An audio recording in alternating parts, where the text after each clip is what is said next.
من کامبیز حسینی هستم و فکر میکنم دنیا نه جای زانوی غم هست و نه ارزش رو داره.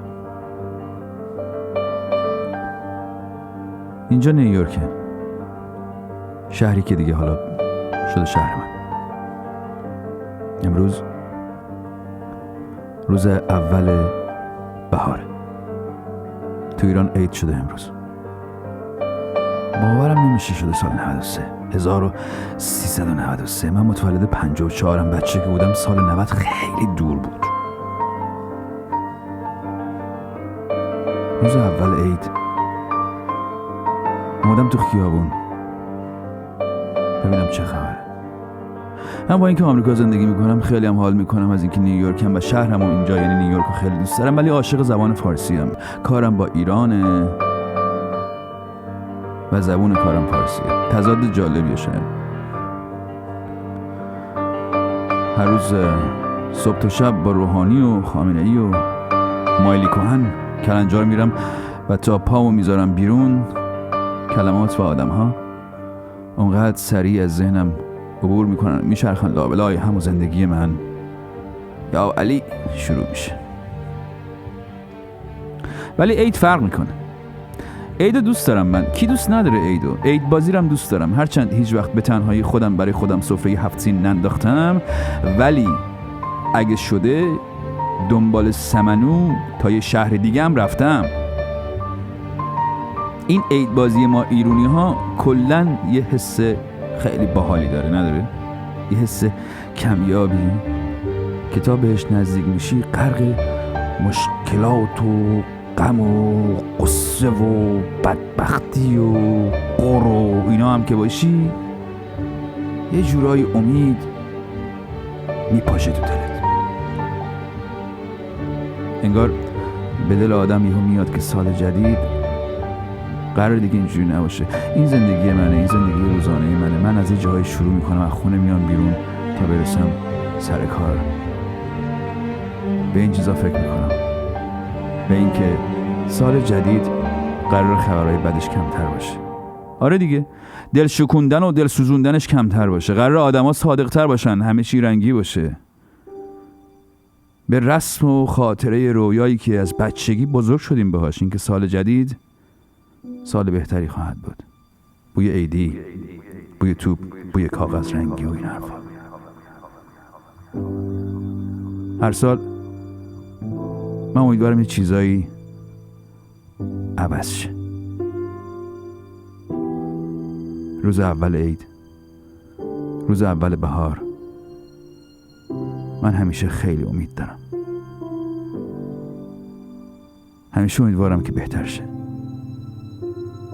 هرچند خیلی از سالا هیچ فرقی با سال قبلش هم نمی کرد و نکرده، اما این امید بود و دل ما هم کنده می شد دمدمای سال تحویل برای اون شوری که می پرید تو کلمون تا چشمون رو ببندیم رو اون چیزایی که دوستشون نداشتیم سال قبلش. راستش اگه چه ما مردم ایران سالهای خیلی سختی رو تجربه کردیم، اما عید امسال باز ظاهراً بهتر از عید پارسال. نه، یه جورایی پارسال غلظت امیدش کم بود به خاطر گرونی و تورم و خیلی از جیبای خالی و سفره‌های بی‌آجیل و شیرینی و بچه‌هایی که مثلا باباشون نتونسته ببرنشون کفش و کلاه و پیراهن نو بخرن. نه اینکه اینها نبوده ها، همیشه بوده، امسال هم بوده. ولی روحانی که اومد، ظریف که لبخند زد به دنیا، با اینکه هنوز تغییر محسوسی ایجاد نشده، اما تو این وضعیت هنوز امید هست. یعنی من یه ذره هنوز امید دارم. هنوز امید هست که اگه مثلا ایران و آمریکا به نتیجه برسن و خب وضع مردم بهتر میشه. نمیشه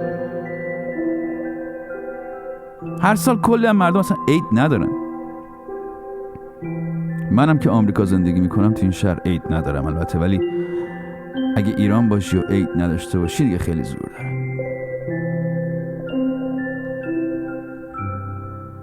این غلط بود که آی کامبیز بیا مهاجرت کن، همه چی رو بذار برو، شاید وضع بهتر شه.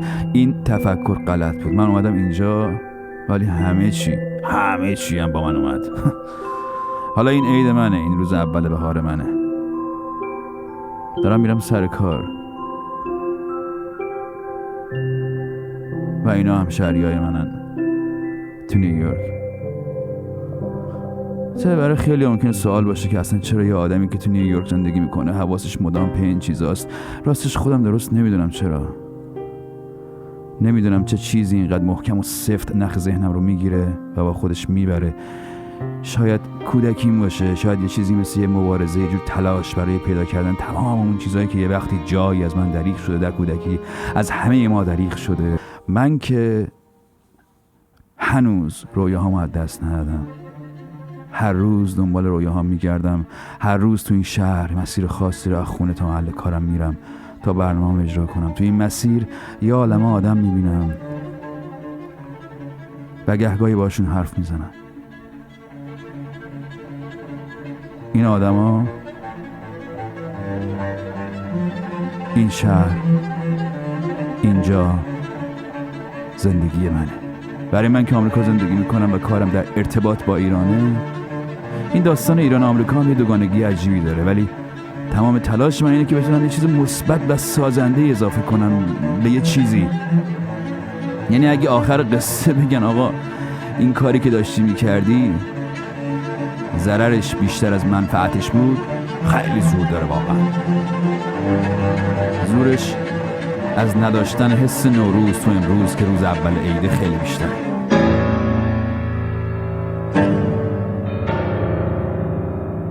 همه تلاش من اینه که رابطه‌مو حفظ کنم. از دست نره این رابطه. با چه چیزایی میخوام رابطه‌مو حفظ کنم؟ با زبان، با خاطرهای کودکیم، با نقش‌های فرشی که روش عصرها میخوابیدم، با مردم، با همه کسایی که باشون بزرگ شدم، همه آدمایی که باشون بزرگ شدم. من میخوام رابطه‌مو باشون حفظ کنم.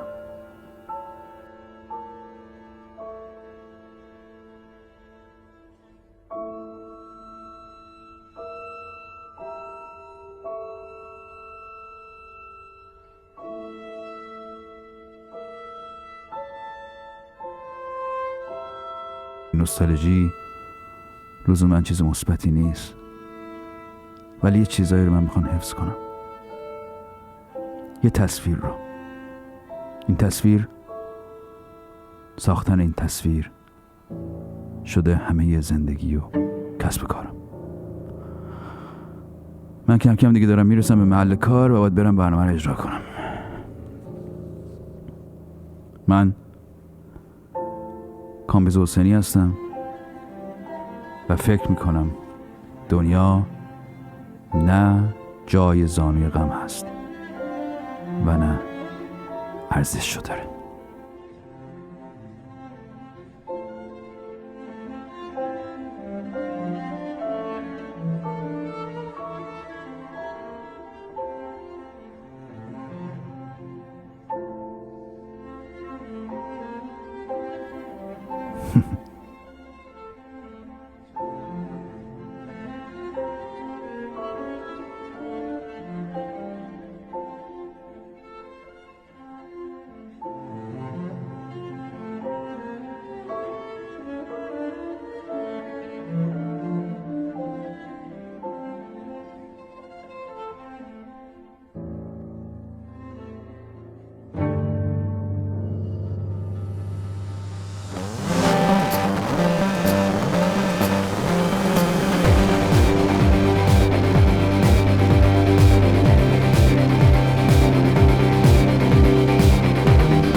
بینندگان عزیز، برای اولین بار در تاریخ 30 و چند ساله جمهوری اسلامی حسن روحانی با اکثریت آرا رئیس جمهور ایران شد.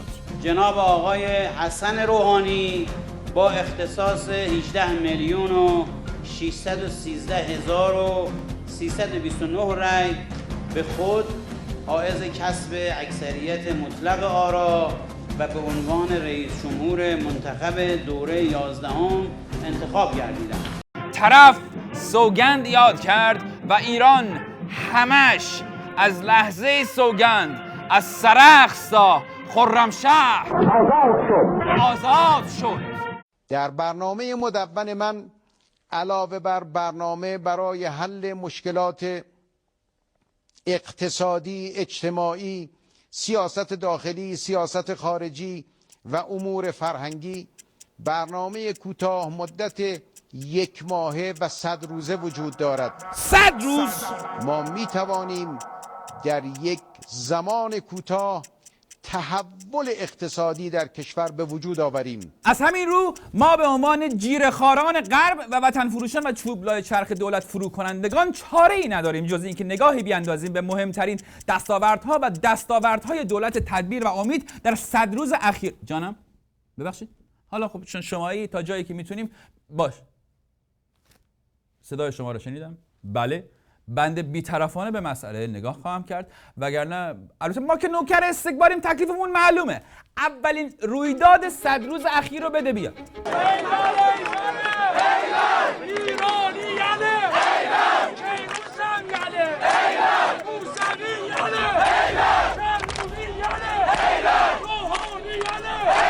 بله، صعود تیم ملی ایران به جام جهانی برزیل اولین دستاورد دولت آقای روحانی بود. این رویداد بعدی رو بده بیاد. لحظه ملت ایران گفت به زبان تکریم سخن میگویید نه تحریم. بعدی چی بود آقای دکتر؟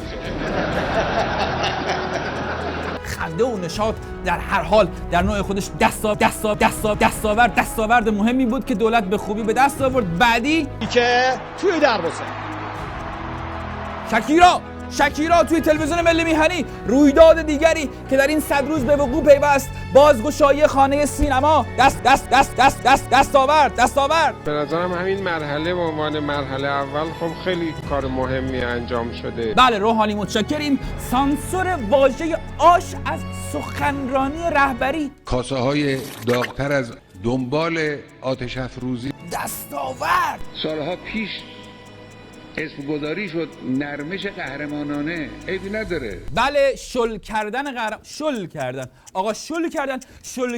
قهرمانانه. دستاورد پشت دستاورد. هنر ایرانی را در حافظ میبینم. حافظ شیرازی. عرقخوری آزاد شد؟ آره؟ حافظ به قول بعضی ها رند روشن فکر زمان خود بود. در عین ایمان و در عین انتقاد هرگز از ایمانش دست بر نداشت و هرگز از انتقادش پشیمان نشد.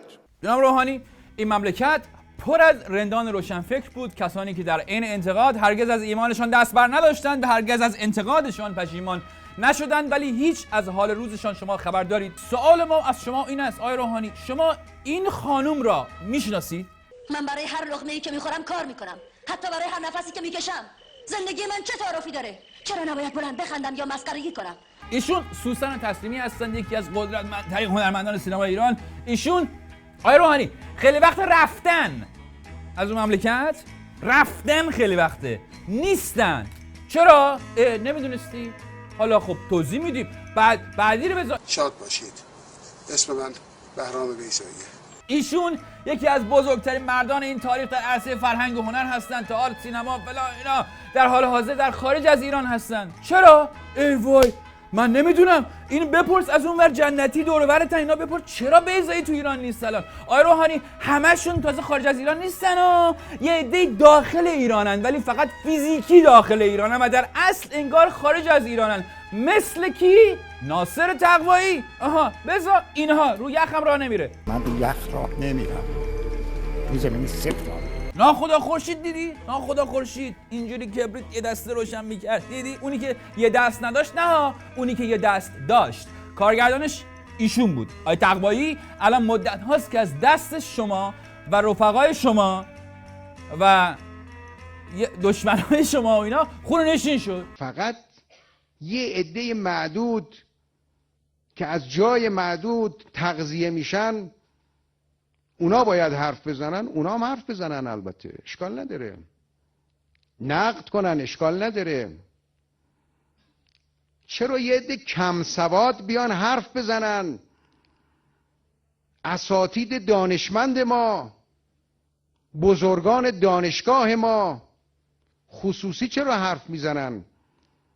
چرا نمیان تو میدون؟ بله آقای روحانی سوال خیلی خوبی کردین جناب روحانی. ما الان اینجا جسارت میکنیم، پامونی میکنیم تو کفش شما و بهتون میگیم چرا. مثلا آقا این اون تصویر رو بیار بالا، تصویرشون بده، تصویر خانم ستوده. این تصویر خونه خانم ستوده است. نسرین ستوده وکیل آدم حسابی مملکت، همونجوری که مشاهده میکنید ریختن اون تو، زدن بعد از آزادی، البته آزاد شدن، در زمان شما آزاد شدن، دم شما گرم، ولی ریختن تو خونهشون پس از آزادی. این بلا رو خونهشون آوردن. کسی هم از دولت شما نه دلجویی کرد نه پیگیری شد، اصلا هیچی نشد. خانم بعدی رو بده لطفاً بیاد. بله اینی که میبینید جناب آقای دکتر ملکی هستن. جناب آقای دکتر ملکی درست بعد از سخنرانی شما و درست که دعوت کردید اساتید دانشگاه به همکاری، از وزارت اطلاعات دولت شما بهشون تماس گرفتن و ایشون تهدید کرد. اینم خبرش بذار. دولت دکتر محمد ملکی فعال با سابقه ملی اینجوری شد، این بلا سرش اومد. اما یه آدم مهم دیگه، بده میکروفونو. آقای روحانی یه آدم، این آقا رو میشناسی؟ آقای روحانی این آقا رو میشناسی؟ خانم بزن. ما چه گزینه دیگه ای داریم؟ چه آلترناتیو دیگری به جز صندوق رأی داریم؟ بنده به عنوان استاد علوم سیاسی به شما میگم هیچ گزینه دیگه ای نداریم. بله ایشون آقای دکتر زیبا کلام هستن. آقای روحانی این صحبت‌ها رو در فیلم انتخاباتی خود شما در حمایت از شخص شما کردن مرد حسابی.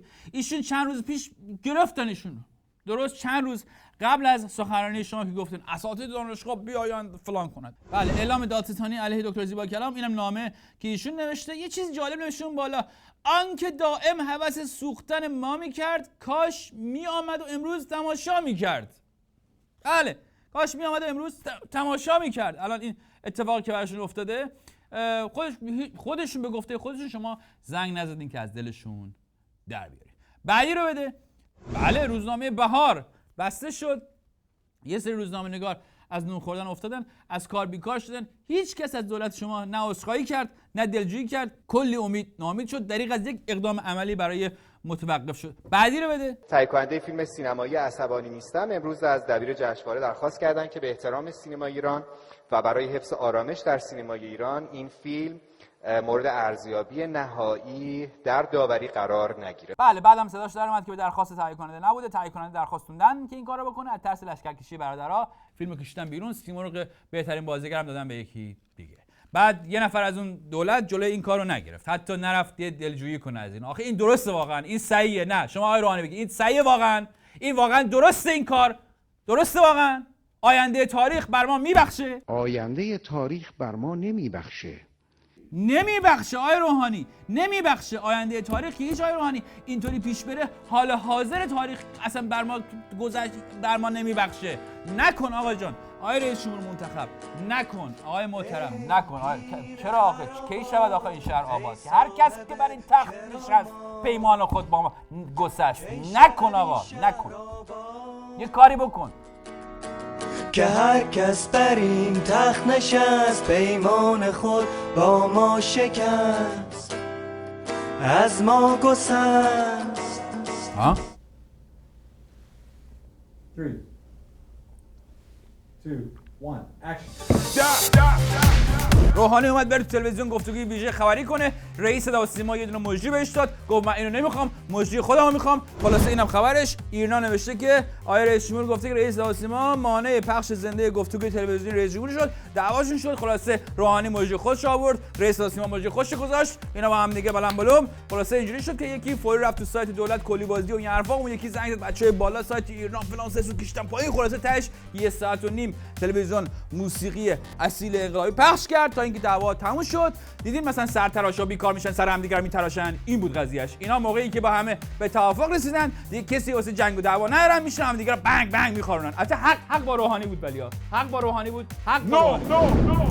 حسن آقا تو اون سفر افسودن. شما آکسفورد رو ببینید شبیه مدرسه فیضی است. اینا والله به خدا این مدرکش راست میگه. البته ایشون که نظام اسلامی از این ور هر چی آدم داغون داریم همه زرت زور مراکز آکسفورد دارن، دور از جون بناس هر چی آدم داریم همه مدرک‌ها از فیضیه. قرآن کتاب آسمانی مسلمانان به ما آموخته است که تنها آنچه به مردم سود میرساند در زمین ماندگار خواهد ماند و هرچه هم که به مردم ضرر برساند در هوا معلق میماند. اینم تو تورات به بقیه حضار آموختن لابد. خب جای آقای روحانی قرائتی رو میفرستادین دیگه همه مسائل حل میشه. بعد میگم آقای خامنه‌ای کجاست رسید؟ آقای آیت الله خامنه‌ای، اقتصاد ایران بنیه و ظرفیت آن را دارد که ظرف 3 دهه آینده در زمره 10 اقتصاد اول دنیا قرار گیرد. 30 سال دیگه آقای خامنه‌ای هم دم دستی زای سوال کنیم این راست میگه؟ آقای خامنه‌ای راست میگه؟ در مدتی که مسئولیت دولت را بر عهده دارم انجام و همه موانع سیاسی و اقتصادی عمده را مهار و مرتفع نمایم. چی و مهار مرتفع نمایی؟ در مدتی که مسئولیت دولت را بر عهده دارم انجام و همه موانع سیاسی و اقتصادی عمده را مهار و مرتفع نمایم. آیت الله خامنه‌ای شما خونده بودی متن سخنرانی رو آقای خامنه‌ای؟ 5 فلسطین. آقا یه بار بشین کلاتو قاضی کن. بعد بپرس اصلا آقا چرا 35 ساله ما داریم به کوب حمایت میکنیم از حماس و دیگه گروه‌های فلسطین، روز به روزم وضع فلسطینی خراب میشه. شما 35 سال حمایت کردی، خدای شما یه بقالی را بندازید 2 سال ببینید نمیچرخه ول میکنید دنبال یه کار دیگه. برای این مردم مظلوم فلسطین هم فکر یک برنامه‌ای باشید که زندگیشون بهتر بشه، هر روز بهتر بشه از دیروز، نه اینکه بدتر بشه. شما به جای فلسطین کردن بیا یه بار به صلح در فلسطین فکر کن و به خدا به دین، به اون دینی که به خدایی که تو میپرستی. خشونت در فلسطین کم بشه، خشونت در جهان کم شده. 4 انقلاب اسلامی و نظام جمهوری اسلامی ایران نتیجه بیش از 1 قرن مبارزات آزادی خواهانه ملت ایران بوده. 1 قرن یعنی ملت ایران دوره فتحعلی شد تا سال 50 مبارزه کردن برسن نظام جمهوری اسلامی. آقا مبارزه نکنین جون مادرتون. با شما آقای خامنه‌ای. آقا کجایی تو؟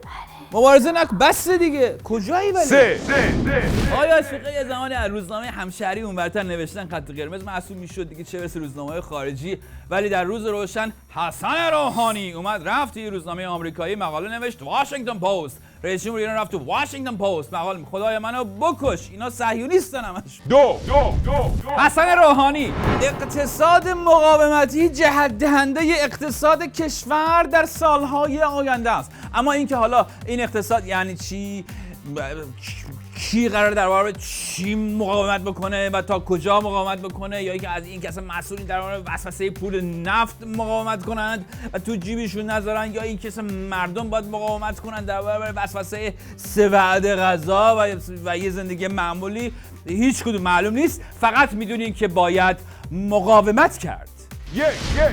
جناب آقای حسن تدبیر و امید این دفعه تشریف بردن هرمزگان.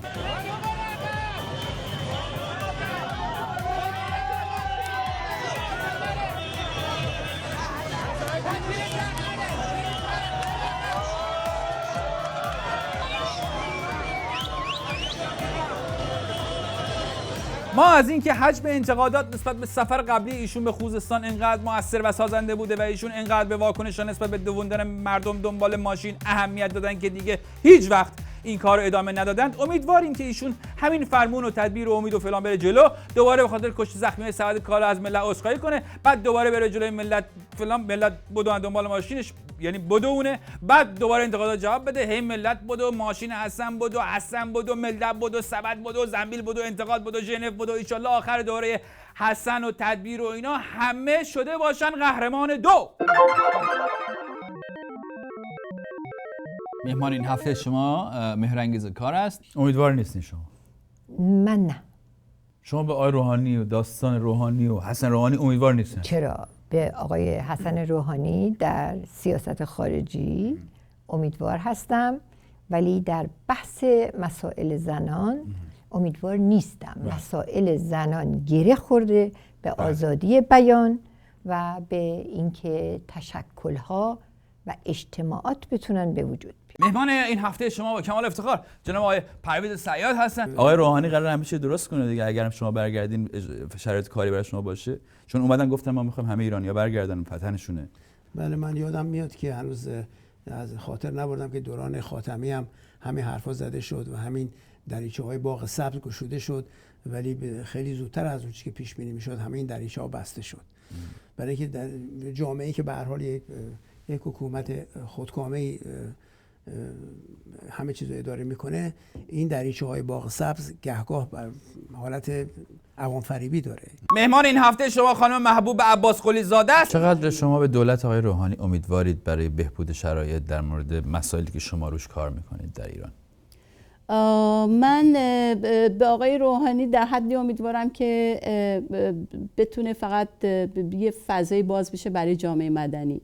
خود آقای روحانی قطعاً آدم مؤثری نخواهد بود برای پیشبرد حقوق زنان و وضعیت زنان، یعنی کاری که کرد برای انتخاب دولت اینو نشون داد، ولی حداقلش اینه که فضا برای جامعه مدنی مقداری باز میشه، برای رسانه‌های مقداری باز میشه و اینا میتونه در واقع یه ذره اون حرکت جنبش زنان یا فعالای مدنی رو راحت تر بکنه. فقط از این جهت امید هست.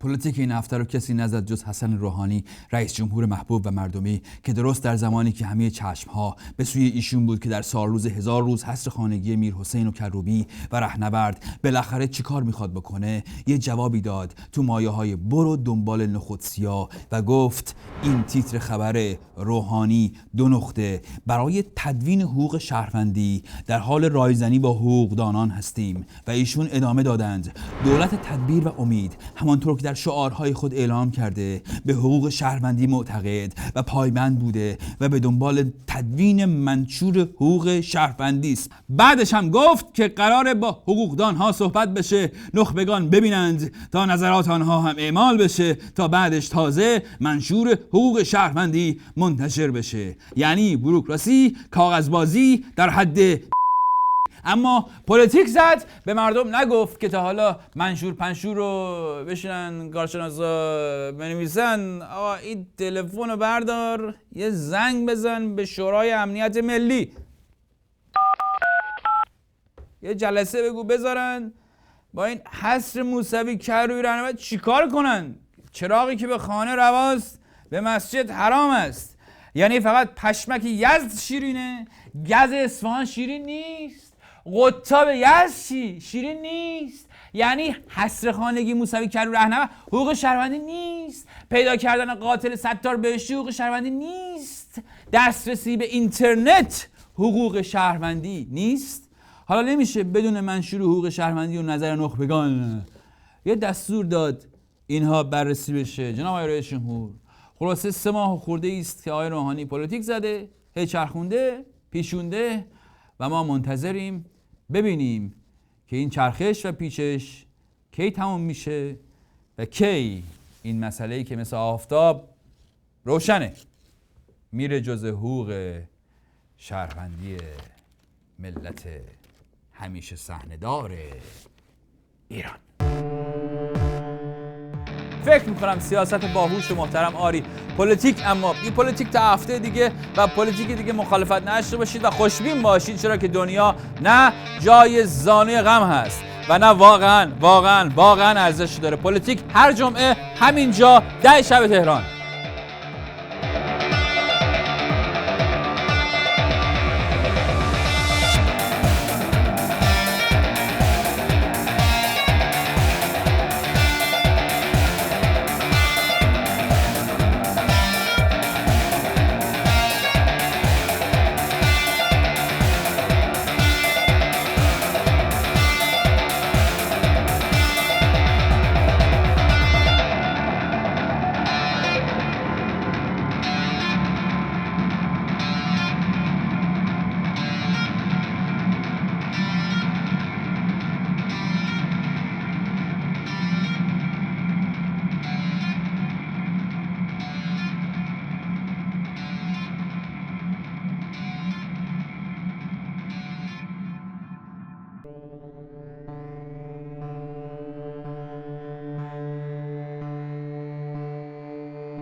فیسبوک